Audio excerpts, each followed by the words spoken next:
Hi everyone, Arte from Zebra Home Cinema. Welcome to the latest episode in Zebra Spotlight. I am here with my friend Vincent Corver, Hey man. and he joins me from Zurich from his delightful showroom. Now, Vincent and I met on social media, I think on Instagram. Yeah. And for those of you that know, Vincent is a Steinway Sons pianist. He's a composer, artist, and he also has his own showroom selling the most fabulous audio systems in the world, Steinway Lingdorf.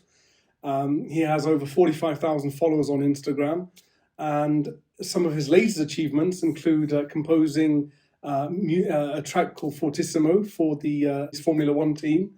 And he's also collaborated with his illustrious mother, who's an amazing artist, and now he's producing a series of music tracks to go with her artwork. So, Vincent, thank you very much for joining me. It's a pleasure, man. Thank you so much. Now, have I missed anything in my introduction? Because that may be far too No, no, simple for no. most You people. you did it perfectly. I think you said the Formula One team is Swiss. It's Sauber. So that is true. But yeah, no, it's been an amazing journey. And yeah, we met on social media. I was the one who was trying to reach you, remember? You were trying to reach me. I don't know why, but yeah. I thought, who's this guy? He's got a blue tick and he's trying to follow me.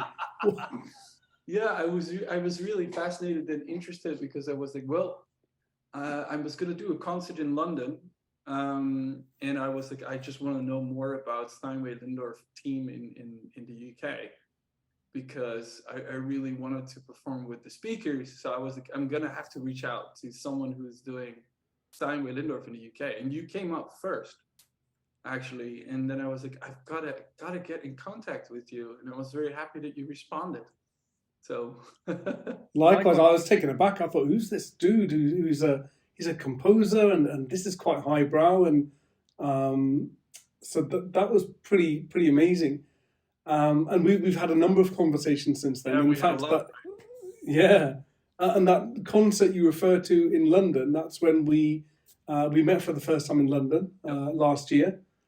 A fantastic concert at Steinway Hall in London, and we were joined by Peter Lingdorf and the team from Steinway Lingdorf.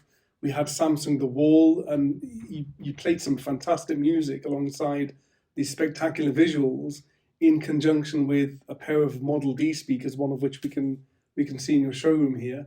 Yeah. Just explain to us the theory behind that particular concert, how that evolved, how that came about.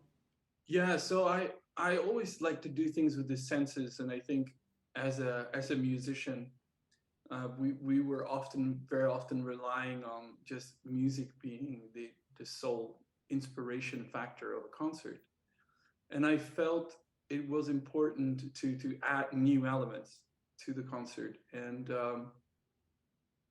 of course, with the new technology with Steinway and Sons, which is the self-playing stereo piano, which maybe some of the people listening and watching know about, is this wonderful instrument created by Steinway and Sons that allows now to play itself. And then there's also the Stereo R now that came out that allows you to record the instrument yourself, so you can obviously play against yourself, which is really exciting. So I always love to do film concerts, which is not a new concept. I mean, they did it already in the end of the 19th century, actually. I think the beginning of the 20th century, they were already, so a good 120 years ago, it was very quite popular to do cinematic concerts that obviously didn't have audio. And they just had a pianist playing underneath the screen. So it sees us back to these times, and I love doing that because I love improvisation for my concerts, because I sometimes think that recording music is degrading it, which sounds terrible if you're a fan of Steinway Lindorf, because you're all about recordings, right? But I think that the feeling of improvising is a bit like nature. So the scene is always different, and the great thing of improvisation is that you can tailor it exclusively to the moment, and you see what's happening on the screen, and then you respond to that as a dialogue. So I like to see music as a form of communication that is so free that it becomes like a dialogue. It's kind of unprepared, And people really get into the moment, especially when they have the visuals and the music. They just seem to very often have a deeper understanding of the music, because it's not just they have to kind of create the interpretation in their own mind, no matter how great that is. I'm of course someone who's classically trained, so I really appreciate the the classical composers. However, I think adding adding visuals really strengthens the performance. And then, of course, we had these wonderful Model D speakers as well. So we allowed to have a backing track. So you could have the orchestra through the speakers, then the live piano, then the pre-recorded piano on the stereo, which is the third element, and then finally the Samson, the wall TV, which was then the fourth element. So I also called it the four elements. So that was the name of the concert. Yeah. And it is a pretty cool concert and very well attended. It was quite an intimate gathering, but it's definitely hit all the senses. Um, and apart from being classically trained and playing and composing, you're a bit of a maverick and entrepreneur in your own right. You've done some quite interesting collaborations with luxury perfume makers, watch brands, the Swiss Formula One team. Um, what is it about these? I mean, do you approach them? Do they approach you? How do these collaborations come about? It's a very good question. I think a good friend of mine who saw my work a number of years ago. He's actually a cellist of Hans Zimmer. His name's Martin Tillman, and we did a lot of projects together. He said, "You're kind of the luxury brand pianist." And I'm like, "Wow, that's interesting." And sometimes you need to hear it from a friend. And I think it's really good to kind of work not only on your craft, but working on how to define yourself.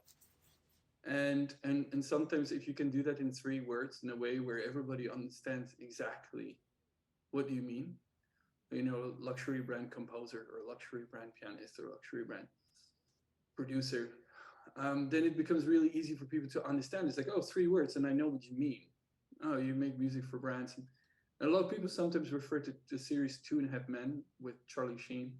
They were like, oh yeah, this pianist guy that was writing jingles for brands. I'm like, yeah, exactly. I'm also given up on then telling people, no, what I do is slightly different. It's like people are really happy when they have an example.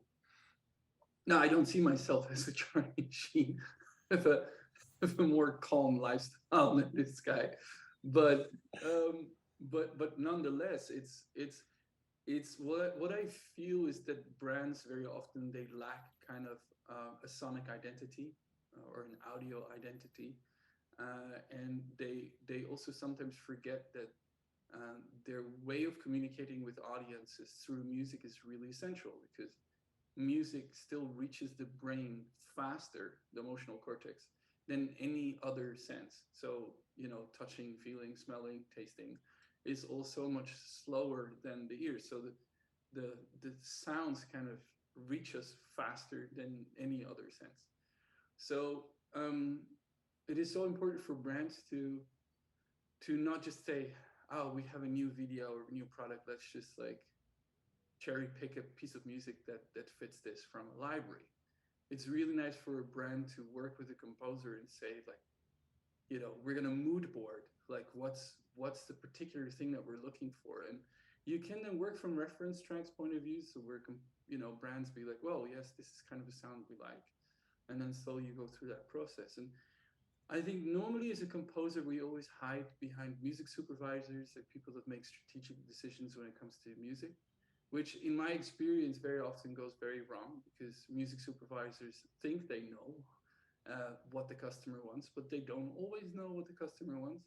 Or they make decisions and they hire, let's say, 6, 7 composers to write a brief, which is done very often unpaid. And then the client basically says, well, I don't like any of the 7, and takes off with a library track. So then you're there as one of 7 composers, and you don't get the gig, and nobody gets the gig. Mm-hmm. So I decided for myself, I think I know music really well.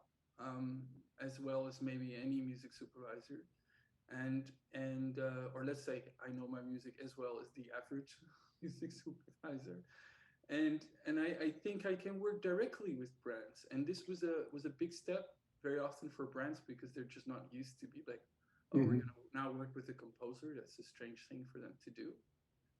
And but if you have a relationship or they've heard of your product somewhere, and it's a wonderful thing. And the Formula One thing for me went an extra dimension because it was not anymore sitting in the studio. It was actually physically being there, right?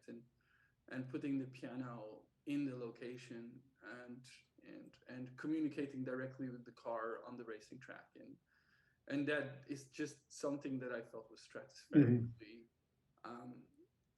more memorable than anything else that I've done. You really kind of go to the brand, and that was a really exciting journey. Yeah. It's an ultra cool video, by the way. Thanks. Very, very cool. Did you get to sit in the car? No, I wouldn't fit actually. I don't think they're all quite small guys, huh? And the car. I think the cars are. Correct me if I'm wrong. I think they're around 10 million, 12 million, and you wouldn't want to get in and step on something and break it. It's like, oops. Yeah, insurance probably doesn't quite cover that. No, but also it's like, am I a fanboy of Formula One? Not really. Like I love watching so now and then, and the sport is amazing, but it's not like, oh, I'm gonna die if I don't try and sit in it. But I absolutely admire, these drivers, and especially the team around it was very special to see how they worked, and it's like you have a respect for the drivers, but you should have at least as much respect for the people who building the car, because it's like it's incredible. These guys work around the clock building the car from scratch, and it's you once you see that, you understand what the sport is about. It's about this perfection of technology, which is, there's so many variables to get this car to a top condition that you then also understand why things can go wrong, and also how a driver is fully dependent on thousands and probably millions of variables and parts and technical issues that can make or break his day. There's no female Formula One drivers yet, so I can say yes. So yeah, it's a beautiful sport, and I think it's definitely it's an amazing world, and I felt really honored and fortunate to be part of it that day. Yeah. So are there any particular, if you could choose in an ideal world the next brand or brands to work with, who would you love to compose music for? I have already a bunch of things in the pipeline, so can't really comment on that, but there is a few things happening in the automotive world, so one has to think kind of the big brands. There's always conversations happening, and I can actually say I've did an amazing event for Mercedes-Benz in October, and I've created music for them in the senior management. That was really special. So there's gonna come another event with them also, and see how that kind of unfolds. But for me, it's definitely a dream to work more with the automotive world. And I've done things with Rolls-Royce in the past. I've done things also with Ferrari. So it's kind of pushing that envelope and seeing, not just to make a film, but really make the sounds of the brand. So yeah. Wow. So the luxury composer. Now you've had quite an illustrious, I wouldn't say just career, but quite an illustrious, interesting roller coaster ride in life. And you've sort of lived and worked in different parts of the world. So let's rewind all the way back and to the origins of how you got first of all, playing Steinway Sons pianos, selling the pianos, getting into the audio systems. So let's go back to the slightly younger version of yourself and where you started off. Yeah, a very good question. Also, it's why to do certain things. I remember I was accepted at the Royal Academy of Music, and then I noticed I went to a concert of a few ex-students of the Royal Academy of Music, and they were playing in this old school building. It was dark, and and I think there was two people audience, and there were these incredible concert pianists who I really looked up to, but it was such a incredibly sad uh, ambience in that school building with a really poor piano. Um, and for me, it was a huge confrontation. So I approached the musicians that were playing that evening, which were students from um, this amazing teacher that I was in touch with, and and I approached him and I said, like, how is you're an amazing pianist, like how's your career going? And he said, well, this is my career. I play sometimes in a church and I play some chamber music. And I was actually so disappointed because my vision of having a solo piano career was simply much more exciting in my own head than how it was presented that day. That really changed me. And I went back to my little room in London at the Royal Academy of Music where I was just doing my master. I just arrived like a week before that. And I thought, if I ever died, and people will write on my gravestone, but he could play the piano very well. So I was like, I was literally like, I could play the piano, but I don't know how to read a financial newspaper.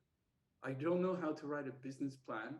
I don't know anything about business, um, or economics or finance.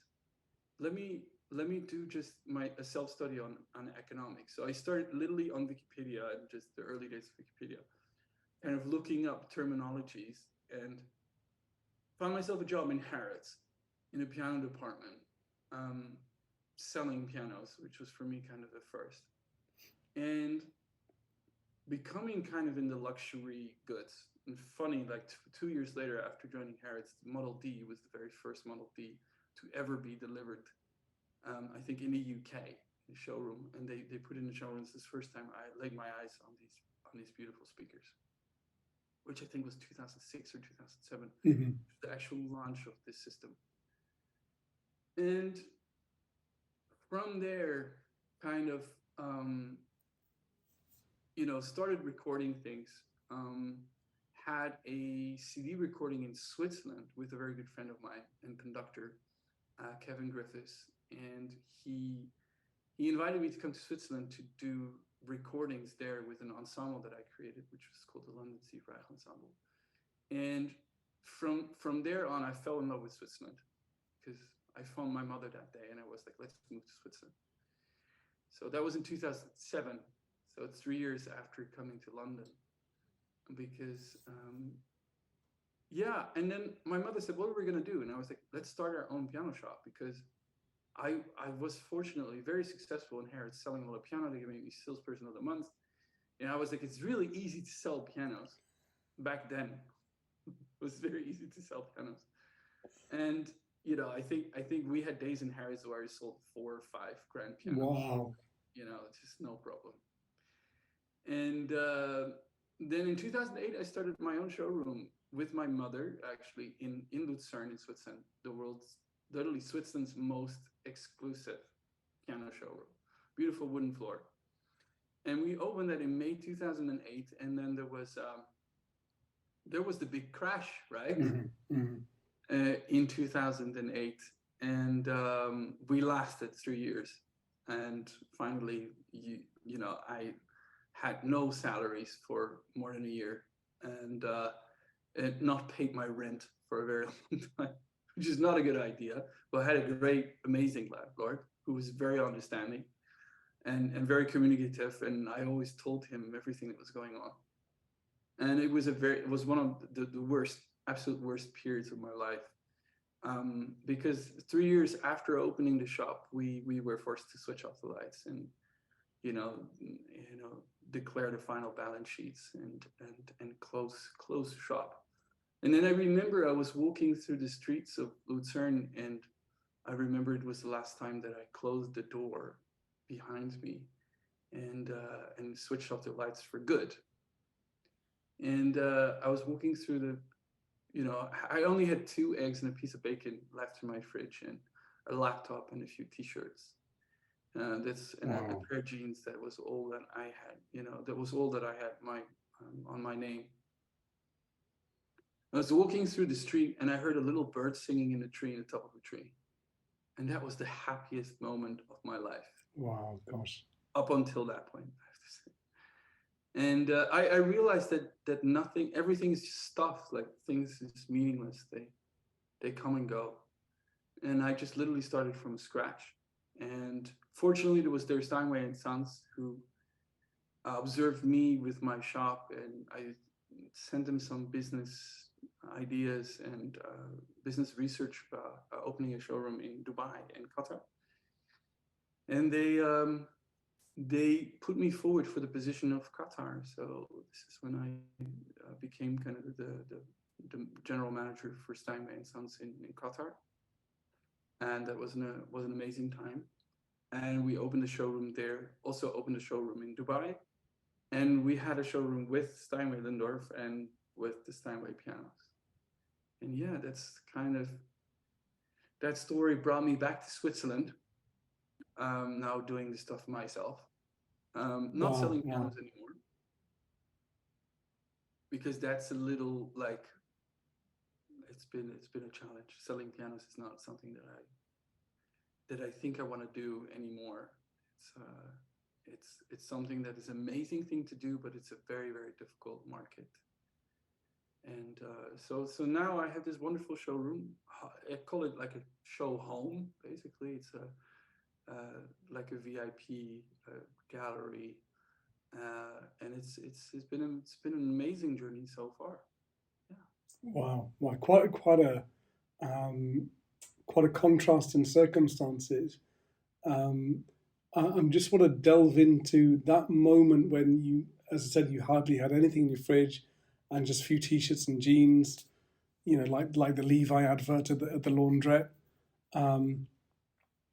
Where did you develop the sort of resilience or the sort of yearning to, what, I need to pick myself up and apply for this or carry on? Did the job just sort of, was the job already there, or were you looking for other things to do at that time? But what was your mindset to get up and think, look, all is not lost, I need to get up and do something?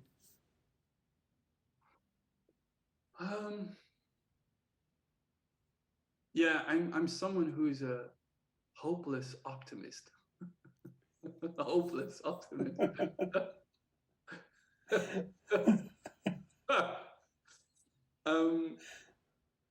It's forever. Like, I believe in positive energy. Like, I see that in you as well. I think that's why we get along so well, because you're just such an incredible, positive, spirited-minded individual. Such a positive spirit and like-minded individual. And the thing is, like, it's wonderful also with you to trash talk about stuff and have the same issues and the same you're having the same challenges, and it's so important to have that with someone that you can just rely on and trust and really air sometimes your frustrations and stuff, because there's so plenty of them. And I think there's so many ways of being successful in this world. And I think the idea is to constantly change and redefine yourself, and constantly change and ideas. Like what we do, it's like, why don't you try this? Why don't you try that? And I don't think also you can kind of be like, well, this is the way that it should be done, and then just sit on the strategy and hope it's going to work, like even 6 months later, because it's not. Like, like no one really predicted the age of instant gratification the way it is now. Nobody predicted TikTok and the fact that the music industry would kind of like crash, and people have no more any kind of retention, so they can't focus on artists no more, and they can only focus on content, and nobody remembers people's names anymore, whether it's Netflix or whether it's the music industry. We see with the Grammy Awards, we see like in the past 5 years, nobody that went from unknown to mainstream. It's we see songs like the Dance Monkey song. Ask people who's the name of the singer of Dance Monkey. People would tell you don't know. I'm like, yeah, well, her name is Tones and I, and then we'll be like, have you heard any other songs from this girl that did Dance Monkey that had like 7 billion streams? Or forgive me, I think it's somewhere in that neighborhood. And people will tell you no. And you can go to her Spotify account, and then it's the sad reality of instant fame, but also instant overnight loss of fame. And I think it's such a fast moving industry. And I personally see for myself that I'm in a time of my life where I really want to help people with my music more than just saying it's a form of entertainment. And I do that a lot by working with different companies and researching what technology does with music these days, which is a lot of Dolby Atmos and 3D spatial audio. How does it work in hospitals, and developments of treatment of PTSD, early birth children and stuff, music therapy, music medicine. It's like a really, really interesting direction, rather than just saying, oh, we have a great music system, you can have your favorite record and listen to it. I'm seeing here so much value in the music, just from a meditative state of mind, where people's breathing changes when they just listen to the music. I'm like, can we just listen to that? Can we just like understand that this beautiful product on your side, on my side, it's not just a piece of entertainment. It's something that helps you relax. And and everybody also knows that having an amazing stereo in your car is so much nicer than to have a total terrible stereo in your car. And everybody knows also, if they're in a concert hall and the sound is surrounding them, it gives them such a different feeling than when they listen to like, their local mall audio system, and or their local supermarket ceiling speakers, and your brain trying to make sense of the music. And I think people underestimate how unhealthy it is to listen to poor quality music, how stressful it can be. I think that people work in shops and malls and listen to this terrible quality music. They will tell you exactly how unhealthy and stressful it is, because your brain is constantly like trying to balance out like what it hears. And I think with seeing, it's the same thing, right? If you have like bad glasses, like your brain is constantly trying to readjust, to have a proper vision. So everybody knows how unhealthy it is to have the wrong prescription glasses, right? So let's see sound system as a prescription as well, and because it is like sound is so much more important than people realize. And I think there's a lot of education that needs to happen in this regard. And I was looking at this amazing documentary the other day of children that were early birth children, and they subjected like 200 children to music therapy, right? And they had 200 children that they did not subject to music therapy, and they just did weekly brain scans on the children that were subjected to the music therapy with the sound systems and stuff. And they see like the brain development with these 200 children is like magnificently better than the children who were not subjected to music therapy. And they were like, how is that possible? I said, well, the vital signs from people listening to good music, it stabilizes, so the children breathe better, and like the vitals and the heartbeat changes, and the heart rate and the blood pressure, so you have a better flow of oxygen going to the brain, so the brain development is stratospherically better. than the children that were not subjected to music therapy. And then that's insane. That's like we can actually prove to you here. It's written. It shows you in pictures, like how healthy music can be. Mm-hmm. You know, if done right. That's I find that fascinating. It's nothing got to do with entertainment no more. It's purely health related stuff. I think you've touched on some quite extraordinary points there, and certainly from a personal perspective, I really understand some of the points that you made and those experiences, very vivid experiences, as you say, walking through somewhere where you can hear this horrible tinny. You can't even describe it as music. It's just horrible and it's irritating. You'd rather it turned off because it's ruining your day whilst walking around that environment. And you're absolutely right in the sense that certainly beats and rhythms and things that your heart rate can start adjusting to those rhythms, and music is very much actually an internal feeling, and it always evokes emotion. Yeah. And that's how human beings connect, and it's about that emotional connection or disconnection that music can have a very, very positive, soothing effect on someone. And conversely, the other is true as well, that badly designed audio system playing something that can actually be quite disturbing, within. But that's quite extraordinary. So it'd be very, very interesting to see how things I'm develop. People more and more like this. It's like, okay, yes, sir, I'm fine. I'm not. A lot of people say I'm not musically trained. I don't like music, or I'm not listening much to music. So I just have some cheap ceiling speakers, and I'm like, do you know how bad that can be for your mental health? People don't realize. They just don't realize. And I think basically it becomes really aware once people hear the difference. So they actually experience what the music does to them and what the soundscapes, what it does to them when they actually hear it in a proper way. Then it's mind blowing.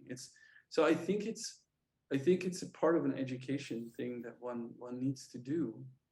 And I think that we all know that when we were little and we were sitting right in front of the television, like these old TVs, right, in the 80s, the 70s, your mother was just like, it's going to be bad for your eyes. Get away from the television. You know, it's like we still remember these things. Very funny. Like now we have before we had the TV, and then we had the iPad, and then we had the iPhone, and then screen like in front of our eyes. That's stuck to your head.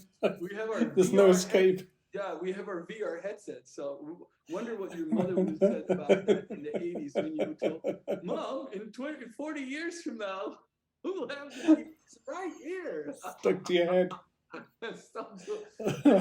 I think there's now the first person put on the bionic contact lens, so it has the screen inside the contact lens. Is the first.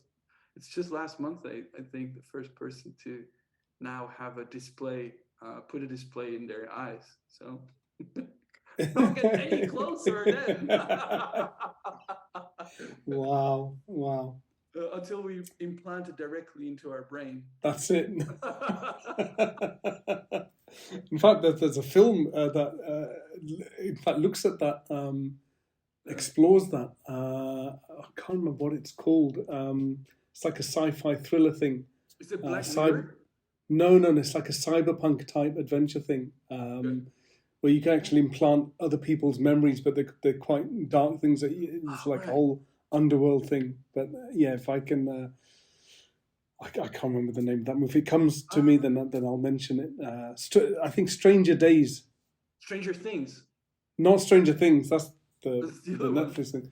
It's Stranger Days. Strange Days. It's called Strange Days. Okay. Yeah, quite an old movie, but interesting concept. Interesting concept where you can buy other people's memories and actually live those. Yeah. But there's some very interesting points you touched upon. You're a doctor. I mean, So a GP, doctor. Yes, yes. And I'm like, yeah. And I was speaking to Peter Lindorf about these subjects as well. I was like, you know, you need to think less music and more sound. That's my personal opinion.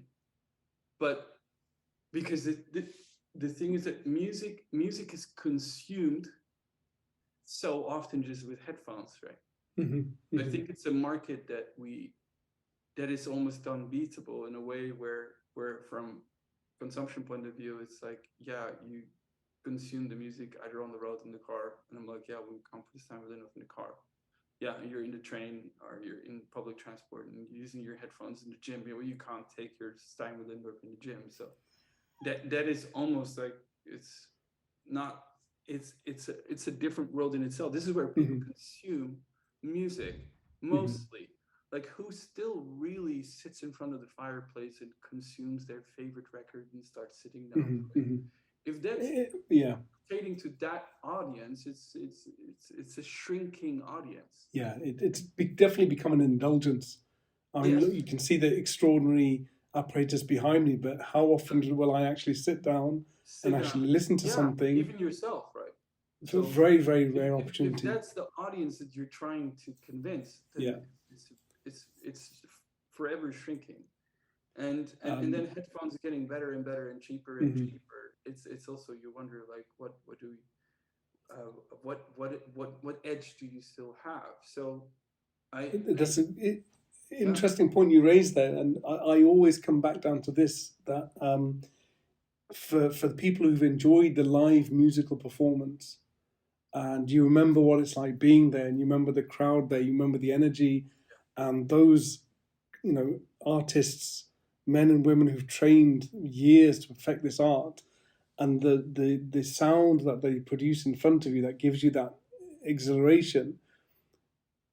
If we can get close as possible to recreating that in the comfort of your living room, that's what I'm trying to establish again. So remember that feeling you had back then? Okay, well, they're not all in front of you, but hopefully we can recreate a very similar sensation. So just close your eyes, and then you'll remember what it was like to be back there. Yeah. No, it's second to none.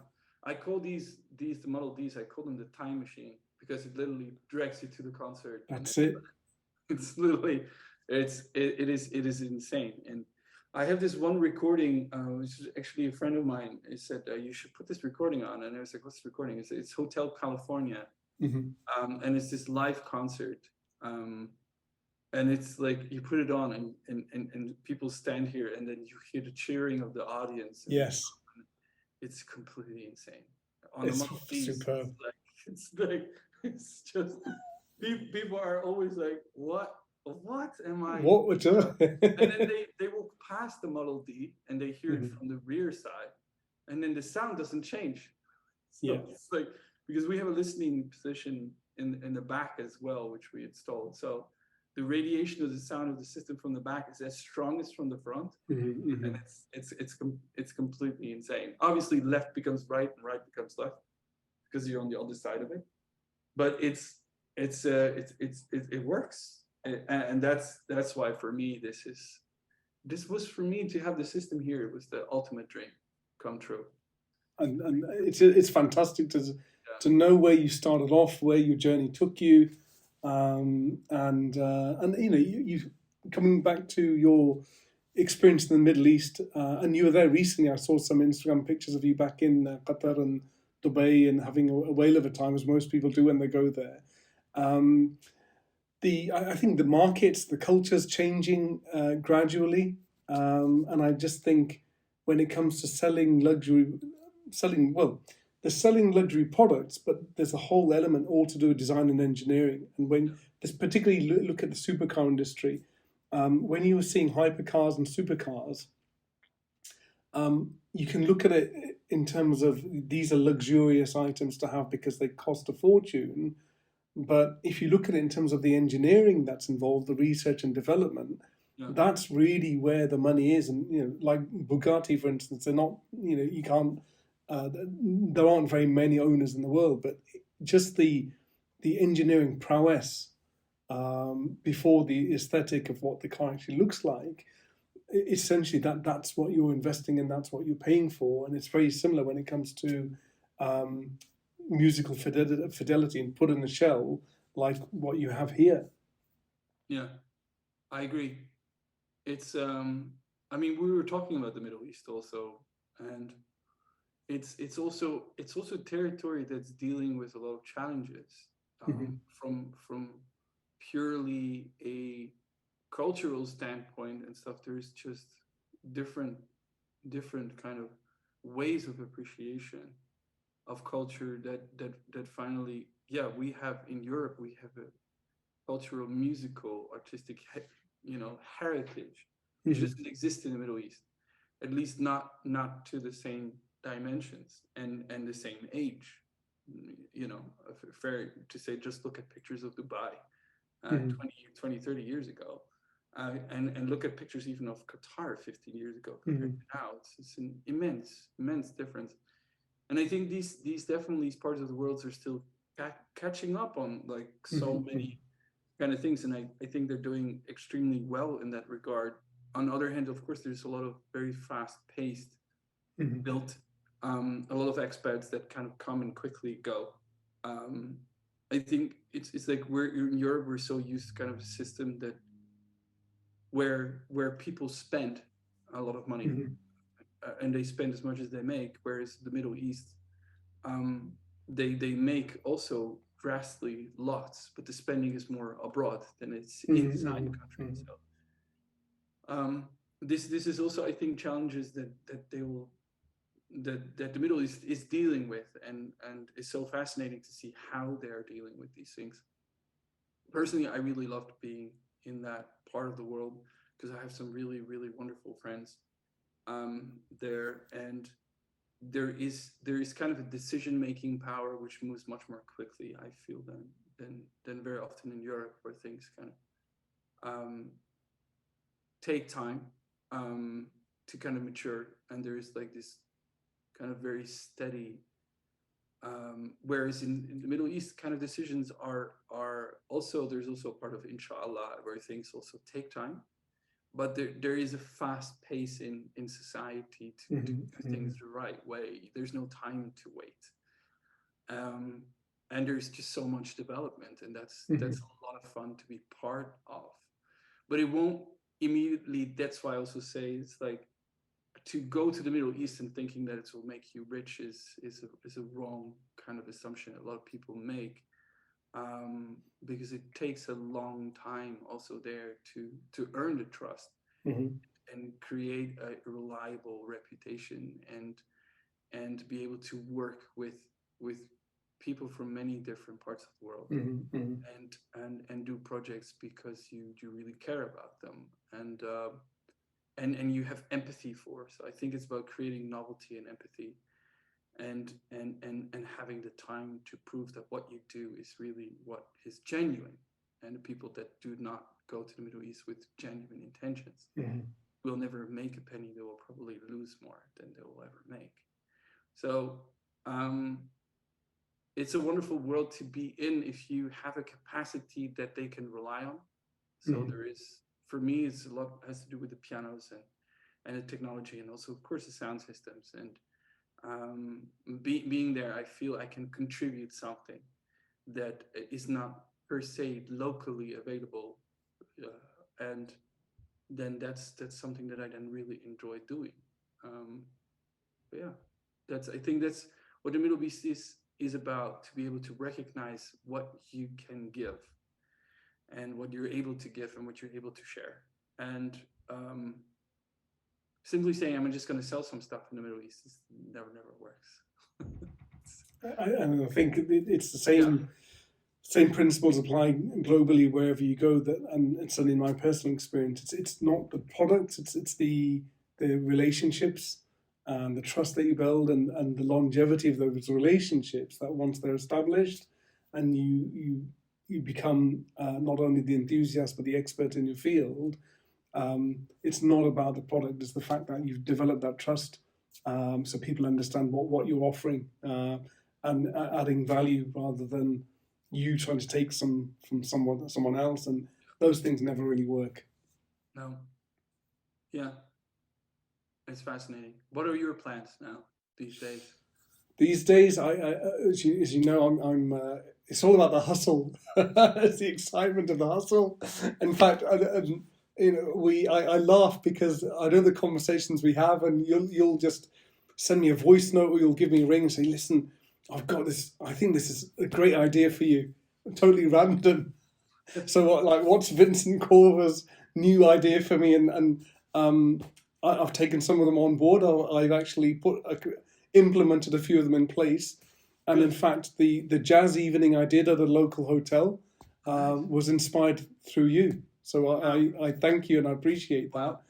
It was a fantastic event, and based on some advice that you'd given me, you said, "Why don't you reach out to these people and do?" And that event came about because of. It's literally what I love. What Peter said is like, if you give a good demo, people will never forget. Mm-hmm. This is so true, and it's in our profession and selling these incredible sound systems. It's just important to share. And I always tell people, like, because I sometimes have friends that be like, "Yeah, but I can bring some friends, but I don't think they'll have the money to buy the system." That's what I hear. So you hear all the time, right? And I tell people it's not about selling them. It's not what it's about. It's about sharing the experience. And then the things, and if you give people a good demo and they remember it, they'll remember that. They'll talk to other people about it, and that's what it is about. I think, you know, it's about like really believing in what you do and being there for the long haul. And I see especially some of the dealers that have been at it and didn't make any money for the first 5 to 10 years, and then after that they things start to go. But you need to have that long breath, and patience, and put almost every day you have like into the business, and then things will come. You're absolutely right. In terms of, for me, it's like being a kid with this amazing toy, and I just want to share it with as many people as possible who've never experienced it. It's like, no, come, just check it out. The podcast I did recently was with a chap called Suleiman, and he lives in Dubai. He lives in Abu Dhabi, and I started following him because he just makes these amazing videos of him hanging out making coffee. He's a certified Arabic bean barista. Barista. He's a coffee connoisseur, and his friends and him love listening to jazz, Japanese jazz, and they love music as well. So I reached out to him and said, "You know what? I'm going to organize for you a VIP experience at Icon House in Dubai, where they've got some Steinway systems, if you're interested." Yeah. He jumped at the chance. I organized that, had no idea how that went down. Yeah. And then he messaged me again on Instagram saying, "You've successfully ruined my life." Ever since I heard these things, oh my God, they're absolutely mind-blowing. And he was explaining to me the technology about the dipole technology and the reflections on the walls, and it feels alive. And he had a whale of a time. And for me, just to help organize that remotely, because that excitement he had, for me, that's what gave me the buzz. And I just want more and more people who'll appreciate something like that, just to go out and have some fun. So now I'm reaching out to people in movie production, music production, that if you've never experienced anything like this before, let me organize it for you, and then you go and tell other people, because that's all I want people to do is have these experiences. It's funny, like, I need to hook you up. I'm going to send you a link of a friend of mine. His name is Alex Wilson. He's an amazing pianist and creates incredible salsa music. Latin kind of composer, and he's giving a concert at Ronnie Scott's in London. I think in 2 or 3 days. So I'll send you the link to him, and he's doing a concert here as well for an audience. He just made an invitation. So I think also, like, you can use the speakers as background, and then you can also install kind of a screen.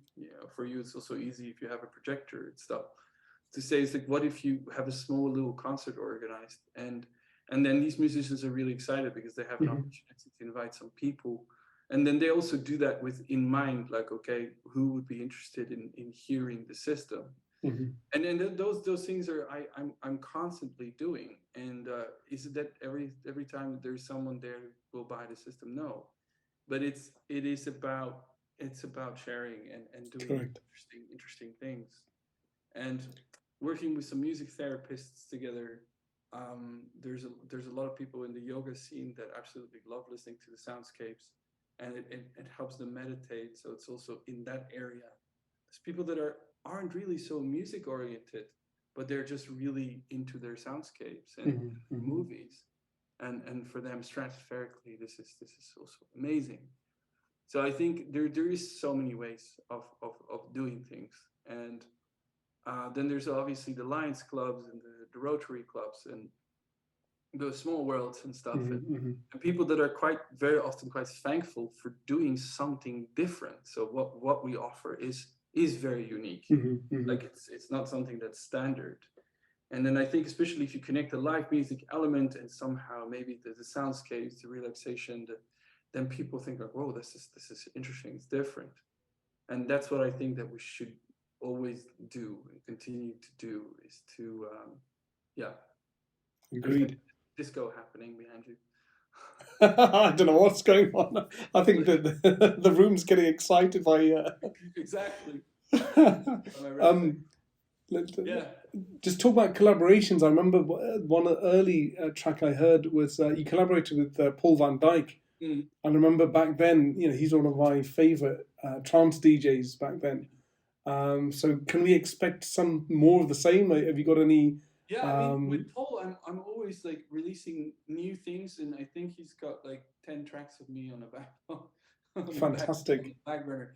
But there's a bunch. There's Deep Within as well, which was released, and then I just did While You Were Gone piano solo version, which just came out 2 weeks ago. And there's a bunch of other tracks, and I'm also bringing out a new project with a really big DJ. And yeah, there's so much music coming at the moment. It's very, very busy. Also with some singers. So yeah, I mean, I think there's about 160 tracks now on Spotify or something like this now of mine, which is it's very, very busy. And this is what I love to do. And some tracks go really big, other ones don't. But that's just nowadays, that's the life of a creator. I don't see myself as an artist no more. I see myself as every time you release something, it's a product on its own. It's a little life, it's a little person. And some do well and others don't. But it's like that's just the process of it. You can't rely anymore on one strategy. You just need to do many different things. So, I'll see some music with DJs, and then I'm doing some things with peaceful piano, and then I'm releasing a new film score, and now I'm doing something with two amazing singers. And then I'm doing some library music. So there's just so many different types of music that I release, and I think that's fun. That's also the fun part. And I'm not so worried anymore about like how should I define myself as an artist, and how should my audience see me. No one cares. Every day is a new day to make something new, and you don't have to worry about like, oh, what will people think of me if I do this.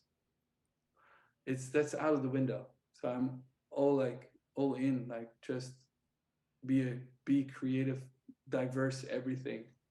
And I would say jack of all trades, master of none. Wow. Well, look, it's been absolutely splendid talking with you this afternoon. I've been looking forward to this for ages, and finally we actually got down to have a chat. And it's not going to be, there'll be more opportunities to talk, particularly as there's more tracks come out, more news development. So thank you so much for your time. And for everyone listening on the podcast, you can find Vincent Corver's tracks over on Spotify and all the major streaming media. And we really look forward to seeing what you accomplish in 2023, and wish you all the best in everything that you do. Same for you. A huge respect for everything you're doing and the way how you bring things with, with your persona and your positivity and embracing like genuine people who are genuine. And I'm very, very, very fortunate to be your friend. Thank you very much indeed. Take it easy. And you. Enjoy your disco lights. Hey man, take it easy. Thank you very much. Take care out there.